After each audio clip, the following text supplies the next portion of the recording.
ஏன்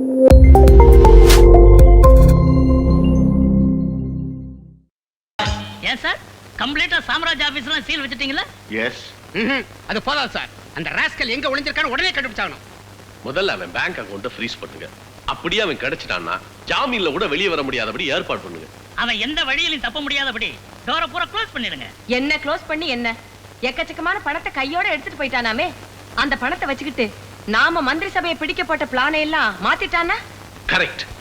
இப்ப நம்ம எம்எல்ஏக்களை எல்லாம் சரி பண்ணி வச்சிருக்கோம். அத அவன் மாத்திட்டானா? அந்த கவலையே உங்களுக்கு வேணாம் சார். கம்ப்ளீட் தமிழ்நாடு போலீஸ் பூரா இன்ஃபர்மேஷன் கொடுத்திருக்கோம். 24 மணி நேரத்துல அவன் எங்க இருந்தாலும் கண்டுபிடிச்சிருவோம். இந்த இடத்துல யாரும் என்ன பிடிக்க முடியாது. உங்க காரை பிடிச்சு கெஞ்சி கேட்கிறேன். இந்த இடம் கூட எனக்கு சரியா தோடல. ராவோட ராவா பறந்து நீங்க ஹாங்காங்ல போய் இறங்கிருங்க. அண்ணா எதிரி யானை மேல உட்கார்ந்து இருக்கான். நம்ம தரையில நிக்கிறோம். எட்டி பிடிக்கவும் முடியாது, எகிரி அடிக்கவும் முடியாது. தரையில இருந்த யானையோட காலை நான் வெட்டிட்டேன்னா எதிரி நாள் நடக்க முடியுமா சார்? அண்ணா அண்ணா ஆளுங்கட்சியில 40-45 எம்எல்ஏக்கள் அதிருப்தியோட இருந்துட்டு இருக்கா. அவ அத்தனை பேரும் ராஜமோகன் பாக்கெட்ல மாட்டின்னு இருக்கா. ராஜமோகன் அவளுக்கெல்லாம் ஒரே பயம். ஏலே நீங்க எல்லாம் கட்சியை விட்டு வரவங்க, நானும் ஆளுங்கட்சி ஒண்ணு சேர்ந்து ஒரு கூட்டணி மந்திரி சபையை அமைச்சிடறோம் அப்படின்னு சொல்றதுக்கு அவ தலையெல்லாம் ஆட்டி விட்டா. அப்படி ஏதாவது எக்கு தப்பா நடந்துடுத்துல நடக்க விட்டா தானே படாது நடந்துடுத்துல. Shear up man. நான் ஜெயிச்சு காட்டுறேன். உங்களை நம்பித்தான் நாங்க இருக்கோம். எந்த கவலையும் உங்களுக்கு வேண்டாம். என் கையில் இருக்கிற எம்எல்ஏக்களை கூட்டு சேர்த்து 2 நாள்ல தனி கட்சி ஆரம்பிக்கிறதா அறிக்கை விட்டுறேன். நீங்க தைரியமா போங்க.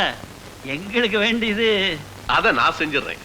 நீங்க சேர்த்து வச்ச பணத்துக்கு நான் சேஃப்டி தரேன். உங்க மேல எந்த கமிஷன் வராம பாத்துக்கிறேன். Thank you thank you. அப்ப நான் வாங்க.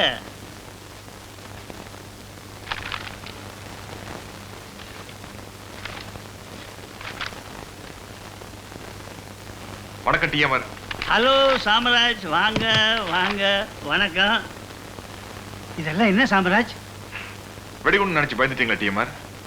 சேர்த்து வச்சுக்கிற பணத்துக்கெல்லாம் சேஃப்டி தரணும்னு வந்துட்டு போனவங்க சொல்லியிருப்பாங்களே, அந்த பணம் பறி போனாலும் நான் உங்களுக்கு பணம் தரேன். அதுக்கு இது கேரண்டி. பெட்டி நிறைய 100 ரூபாய் நோட்டு அடுக்கி வச்சிருக்கேன். குத்து மதிப்பு எவ்வளவு இருக்குன்னு யோசிச்சு பாருங்க.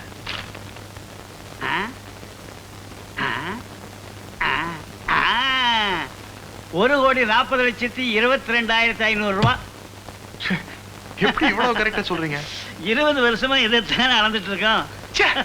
பாத்தீங்களா, இப்படிப்பட்ட நல்ல உள்ளங்களை நம்பி நம்ம தமிழ்நாட்டு ஜனங்க 20 வருஷமா ஓட்டு போட்டுக்கிட்டு வராங்க. நீங்க 2 கட்சியா பிரிஞ்சா கூட அவங்க எல்லாம் ஒரே முடிவா உங்க 2 பேர்ல யாரோ ஒருத்தர் தான் அவங்கள கொள்ளையடிக்கணும், மன்னிக்கணும், ஆளணும் அப்படின்னு ஆசைப்படுறாங்க. அந்த ஆசைக்கு நீங்க குண்டு வைக்கலாமா? அடுத்தவங்க கிட்ட ஆட்சி ஒப்படைக்கலாமா? என்னோட பர்சனல் விரோதத்துக்காக நான் அதை சொல்லவே இல்லை. இந்த நாட்டு மக்கள்ல நானும் ஒருத்தன் அப்படிங்கிறதுக்காக சொல்றேன். கட்சி உடைக்காதீங்க, ஆட்சியை கவுக்காதீங்க. அப்படி இப்படி எல்லாம் அளக்க முடியாது. என்ன சொல்றீங்க? ராமராஜ், உங்க சொல்லுக்கு நான் கட்டுப்படுறேன். ராஜமோகனுக்கு வாக்கு கொடுத்துட்டேன். அதனால சம்பந்தப்பட்ட எம்எல்ஏக்களை எல்லாம் அவரை சந்திக்காம நீங்க பாத்துக்கணும். அதை என்கிட்ட விடுங்க, நான் பாத்துக்கிறேன். இந்த வாக்குறுதி நிலைக்குமில்ல? சத்தியமா சார், நான் மாற மாட்டேன். அண்ணா அண்ணா அண்ணா, இது உங்க கண்ணல்லண்ணா காலண்ணா. இத வருங்க, உயிர் பிச்சை கேட்கறதுக்காக நான் வந்திருக்கேன். அந்த சாம்ராஜ் எல்லா எம்எல்ஏக்களையும் விலைக்கு வாங்கிட்டாங்கிற உண்மை நான் தான் உங்ககிட்ட சொன்னேங்கிறது அவனுக்கு தெரிஞ்சு போச்சுன்னா என்ன கொன்னுடுவன். கொள்ளு வைக்க எனக்கு பிள்ளை இல்லைன்னா. மிஸ்டர் சாரி, நீங்க ரொம்ப பயந்து போயிருக்கீங்க. ரொம்ப உடம்பெல்லாம் எடுக்கிறது, எல்லா இடமும் ஆடுறது, எல்லாத்தையும் பிடிச்சிட்டு இருக்கு. உங்களுக்கு எதுவும் நடக்காம நான் பாத்துக்கிறேன். ஏதாவது ஆயிடுச்சுன்னா நான் பார்க்க முடியாதுடா. என்கிட்ட வந்துட்டீங்களா, அப்புறம் என்ன பயம்? மிஸ்டர் சாரி, என் காலை வாரி விட்ட எம்எல்ஏக்களை அந்த சாம்ராஜ் எங்க பதுக்கி வச்சிருக்காங்கிற விஷயத்தை மட்டும் சொல்லிடு. அவ்வளவுதானே என்ன? அங்க யாரும் இல்ல. இந்த சாம்ராஜ் உட்காந்துக்கிட்டேன். இந்த சாம்ராஜ் யாரையும் பதுக்கி வைக்கலன்னா நம்ம எம்எல்ஏ டீம் இருக்கானே, நம்மட விட மத்த எம்எல்ஏ எல்லாரையும் அவன் ஜாலியிலே வச்சுட்டு திவ்யமான அழகான பெண்களா அவளுக்கு கொடுத்துட்டு தேசத்தையும் சாதிக்க வச்சுட்டு சுகத்தையே காமிச்சுட்டு இருக்கான். சுகத்தை சத்தையில பிடிச்சுக்கிட்டுமா என்னை விட்டு போயிடுவேடோங்கிற பயந்தான். ஆமாண்டா.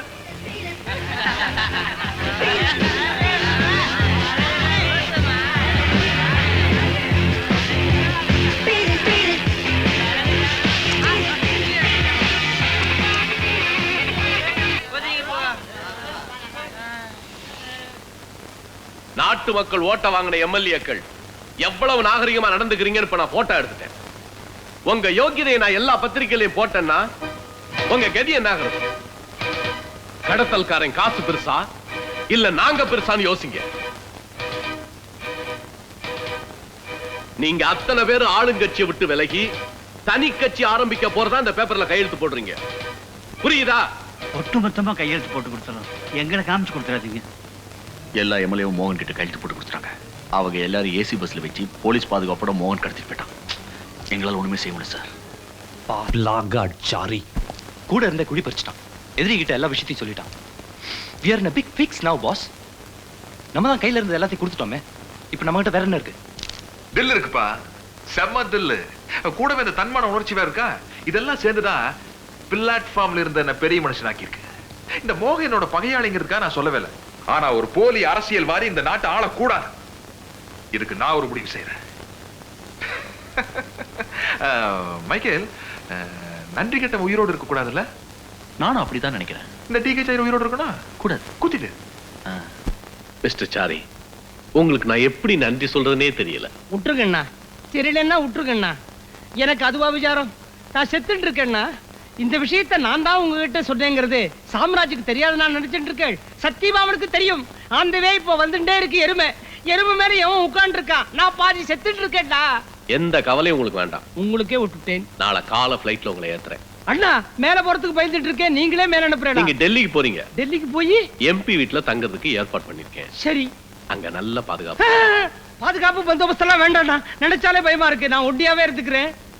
வர்ற வாரம் அரசியல்ல ஒரு பெரிய மாற்றம் ஏற்பட போகுது. மாற்றம்னா கொஞ்சம் விடாவரியா சொல்றது. நான் மந்திரி ஆக போறேன். அப்படியா? நீங்க ஆறத பத்தி எனக்கு எந்த விதமான ஆட்சேபனையும் இல்ல. நான் என்ன ஆக போறேன் அதை சொல்லுங்க. நான் மந்திரியானோன்னு செய்யற முதல் வேலை அந்த சாம்ராஜ்யவின் குரூப்பையும் தூக்கி உள்ள போடுறதுதான். ஜெயிலுக்குள்ள போட்டு போறேனா? அப்பாட, எந்த நிமிஷமும் இத வராண்டா நான் வராண்டாவையே பார்க்காம இருந்துட்டு இருந்தேன். இனிமே தைரியமா ஒரு ஆத்தலாம். இந்தாங்க ஃபிளைட் டிக்கெட், பணம். டெல்லிக்கா? பணமா? ஆஹா, போதும். எவ்வளவு இருந்தாலும் போதும். ரூம் சர்வீஸ் 107க்கு 2 பெக் விஸ்கி கொண்டா. ஏன் பெக்கா சாப்பிட மாட்டீங்களா? யார் பெக்குல சாப்பிட மாட்டாருன்னா ஜக்குல தான் சாப்பிடுவார். ஒரு பாட்டில் விஸ்கி கொண்டாங்க. செத்த சுத்தம் போதும். விஸ்கி உள்ள போன உடனே பயமெல்லாம் போயிடும். நல்லா நிம்மதியா தூங்குங்க. Okay, good night. ரொம்ப சந்தோஷம்.